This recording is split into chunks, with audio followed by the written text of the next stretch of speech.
Hey guys, it is Monday here in West Virginia, and it is time for us to do our Mopar Monday.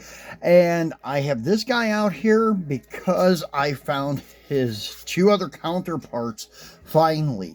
And I wanted to clear up some misinformation I have been feeding you guys. In the last video that I did with the five, I think they were Monacos and Furies, and I think a Coronet from the Hazard County series, those cars are actually B bodies.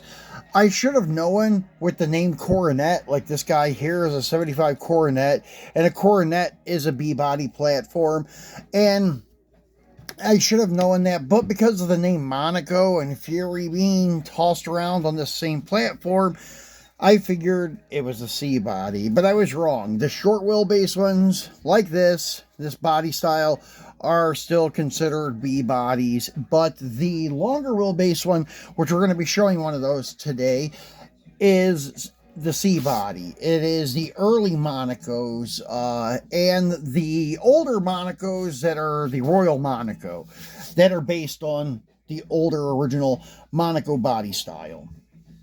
And we'll start with that one. It is this guy right here.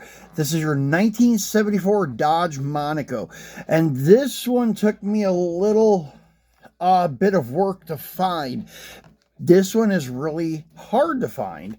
The other one that is kind of like a not counterpart, they're both counterparts, but the same body style as this one here, and it's also a Monaco. They're all three Dodges, no Plymouths, the two Monacos and one Coronet.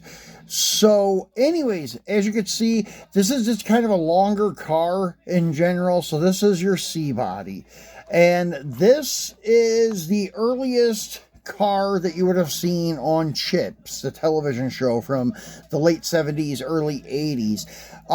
I think most of their cars are based on this style. The 78 Monaco, they said, which is going to be the one we're taking a look at next. Although this car is pretty much the exact same thing, just different headlights and grille inserts, and that's pretty much it in the tail lights. But the body overall is the same. So, yeah, in the 70s, Chrysler became pretty universal with things that they use. They came up with this body style, and I think it's, 75 maybe, when this Coronet was released, this style, and they ran with it for many years for many of their cars, the Monacos, the Furies, and so forth. This one here, they also continued using its platform and body style until the late 70s, just as a more luxurious car. So anyways, let's get this one out of the package and take a look at him. And this is from Hot Pursuit Series 21. This is a really cool car. This, as I said, is one that I didn't think I was going to be able to find this soon, but I got lucky and found somebody with a collection of California Highway Patrol cars that they were wanting to sell as a group, and I asked them if they would sell just the old Dodges, and they complied and said yeah. So I got lucky, I guess, because he wanted to stick with stuff that was newer. I don't know. He has a bunch of say 80, not 80s, but 90s and 2000s, mostly 2000s Chargers and Tahoes and stuff like that. A few 90s cars like a Crown Vic and a Mustang, and some from the 80s, a couple, but these were the only two from the 70s he had, so I was lucky enough to get him to split it up. As I mentioned, this car is really cool. One that I'm very, very happy to have in my Mopar collection, police car collection, and so forth. I've really gotten into these old school cop cars over the past couple of months trying to grab them. But as usual, it's Mopar. I mean, it is the same cars I've always collected from the beginning. So, but I think I may branch off and start picking up some of the Chevys and Fords from the 60s from Greenlight. But just the police car ones, and because they just look so cool. The retro police cars, they just look really awesome, and some of them had really cool paint jobs, like not your typical black and white like this guy. Some are like red and white or yellow and white, just some crazy colors that they used back in the 60s and 70s. And I do want to pick up some of them, and even, as I mentioned, Fords, believe it or not.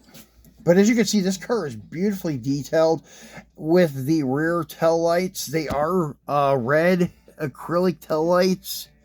Now, the backup lens on it, I think it's just a decal or a sticker they put on. California tag and your Dodge emblem, Highway Patrol. Even the trunk lock is there, centered between Highway and Patrol. A beige colored interior, and your red and blue light bar, and it does have its push bar on the front of it, which is really cool. All the California cars have these push bars on them. This 74 Monaco, and this guy we unboxed a couple weeks ago, the 75 Coronet. And now let's move on to number 2 in our unboxing, and that is this guy here, 1978 Dodge Monaco. I just wish it had the light bar on it. This one does not have a light bar. I don't know why. I guess maybe it was one of their undercover kind of cars, but since it's black and white with the logo on the door and the push bar, I don't see how it would have been in undercover. So I wish it had the light bar on it, to be honest with you. But this one is based on the 78 Dodge Monaco. And this one, yes, I guess is still considered a B body. And anyways, they have a picture of the real car on the package, and they did for the 74 too. I should have pointed that out. I used to really like that about Greenlight. They used pics of the real vehicles on the package, and now with AI, they could generate them easily. They wouldn't even have to find a pic of the real car. I wish they still did that, but now they don't. They have some bland, just common, I don't know, picture logo that they use on their Hot Pursuit packages. I would rather see the original Hot Pursuit with the light bar and the pic of the car. I really like these packages that they used up until, I don't know, I think series like 25, or I don't know, maybe it was a little later than that, maybe past 30 when they started using a bland package. But anyways, this guy is from Series 27. So let's go ahead and get him out and take a look at him. As I mentioned, it is something that I wish had a light bar. But this is the typical one that we would have seen in the Chips television show. When you didn't see the guys on the motorcycles and you just seen the cop cars, this would have been the most common cop car to have seen in that series, the 78 Monaco. And they did have a couple of the Volare wagons, which were really cool. I wish somebody made that. That would be awesome to see that little, I guess it would be an F-body, because the Volare's an F-body wagon, and done up in this California Highway Patrol trim. That would be pretty sweet. But I don't know if we'll ever get lucky enough to see those. But Greenlight is known to make some oddball cars like these guys here. So maybe they could make a Volare wagon to reboot their State Wagon series.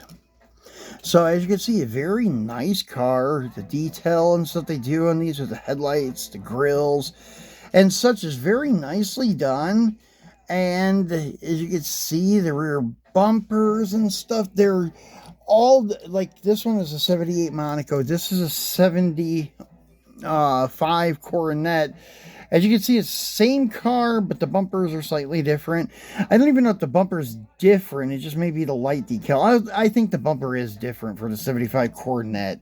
I think the Furies and the late year Monacos use the same bumper with just different tail light decals. So, and as you can see, front end's a little different. They have that header panel that they put on there, and they can change the headlights and grill look. So really cool how they designed that car, and it does bring us a lot of different models used in the 70s from Mopar. So those are three great looking cars sitting next to each other with those big push bars on the front. Just wish that one had a light bar, but it's different, so it's kind of cool and such. Maybe one day I'll find another beat up cop car and take the light bar and put on that one. I don't know. But anyways, guys, that's it for our Mopar Monday. We'll be back again on probably Wednesday to do something midweek. Not sure what it will be, but we'll get something out there for you in the middle of the week to kind of tie us over to our Free It Friday. So I appreciate you guys watching. Please give us a thumbs up. It will help us move up in the algorithm, and it will help our channel grow, and that would be great. And I do appreciate every one of my viewers. I do read all of your comments. I may not always respond, but I do read them and appreciate them. So thanks for watching, guys, and we will talk to you in the middle of the week.